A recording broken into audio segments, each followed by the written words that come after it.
दुल्हन ने शादी के बाद किया मना, एक दर्द भरी कहानी। शादी के बाद विदाई का समय था। अनिता अपनी माँ से मिलने के बाद अपने पिता से लिपट कर रो रही थी और वहाँ मौजूद सभी लोगों की भी आंखों में आंसू थे। उस समय अनिता ने घूंघट निकाला हुआ था और अब उसका विदा होकर ससुराल जाने का समय हो गया था। तो जैसे ही अनिता रोती हुई कार में बैठने लगी, तभी उसकी छोटी बहन रोती हुई उससे दोबारा लिपट कर रोने लगी। तभी गाड़ी के पास खड़े अनिता के पति रमेश से उसका दोस्त मोहन कहता है, अरे यार रमेश, यहाँ से घर पहुँचते ही सबसे पहले होटल अमृतबाग पहुँचकर एक बढ़िया सा खाना खाएंगे, क्योंकि यहाँ तेरे ससुराल में तो एकदम घटिया खाना था। ऐसा खाना तो हमारे यहाँ कुत्तों को भी नहीं खिलाते। अभी साथ ही खड़े रमेश के छोटे भाई ने भी कहा, हाँ यार, यहाँ का खाना तो एकदम बकवास था और रस मलाई में तो रस ही नहीं था। ये कहते हुए वो तीनों ही जोर जोर से हंस रहे थे। तभी अनिता के पति रमेश ने भी अपने ससुराल वालों की मजाक उड़ाते हुए कहा कि हाँ यार, मैंने भी मजबूरी में ही यहाँ का खाना खा लिया, वरना मैं तो ऐसे खाने को तो हाथ भी नहीं लगाता। और अब पक्का हम तीनों घर पहुँचते ही होटल अमृतबाग का खाना खाएंगे। अपने पति के मुंह से ऐसी बातें सुनकर अनिता कार में बैठती बैठती रुक गई और उसने गुस्से में सबके सामने अपना घूंघट हटाते हुए कार के दरवाजे को जोर से बंद किया और आंखों में आंसू लिए अनिता अपने पिताजी के पास चली गई और उनका हाथ पकड़कर उनसे ये कहा कि पिताजी, मैं ससुराल नहीं जाऊंगी, मुझे ये रिश्ता बिल्कुल मंजूर नहीं है। ये बात अनिता ने इतनी जोर से कहा कि सब लोग उसकी बात सुनकर हक्के बक्के रह गए। सब लोग अनिता के नजदीक आ गए और अनिता के ससुराल वालों पर तो जैसे पहाड़ ही टूट पड़ा हो। वजह क्या थी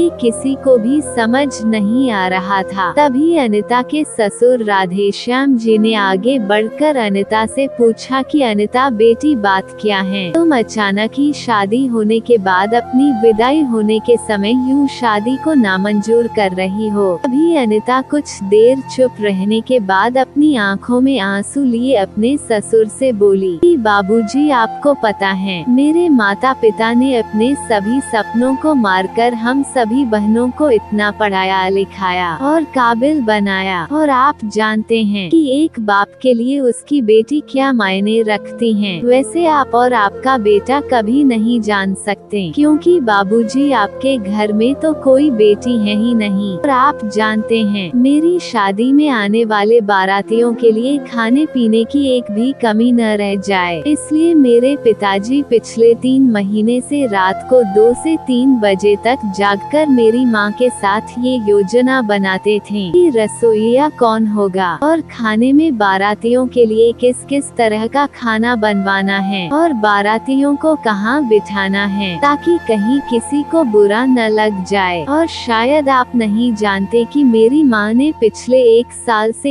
एक भी नई साड़ी नहीं खरीदी, क्योंकि मेरी शादी में पैसों की कोई कमी न हो जाए। और आज भी मेरी शादी में भी मेरी माँ मेरी बड़ी बहन की साड़ी पहन कर खड़ी हैं। और ये तो कुछ भी नहीं, मेरे पिताजी भी 150 रुपए की इस शर्ट के नीचे कई छेद वाली बनियान पहन कर खड़े हैं, और ये सब सिर्फ इसलिए ताकि मेरी शादी में कोई कमी न रह जाए। लेकिन इतनी मेहनत करने के बावजूद भी आज इस शादी में आपके बेटे को रोटियां ठंडी लगी, उसके दोस्त को पनीर बकवास लगा और मेरे देवर जी को रसमलाई में तो रस ही नहीं मिला। और मेरे पति रमेश जी तो कह रहे थे कि वो तो ऐसे खाने को हाथ भी नहीं लागते, बस उन्होंने तो मजबूरी में ही ये खाना खा लिया। अगर सब कुछ इन्होंने मजबूरी में ही खाया है तो इसकी क्या गारंटी है मुझसे शादी भी ये अपनी खुशी से ही कर रहे हैं। कल को रमेश जी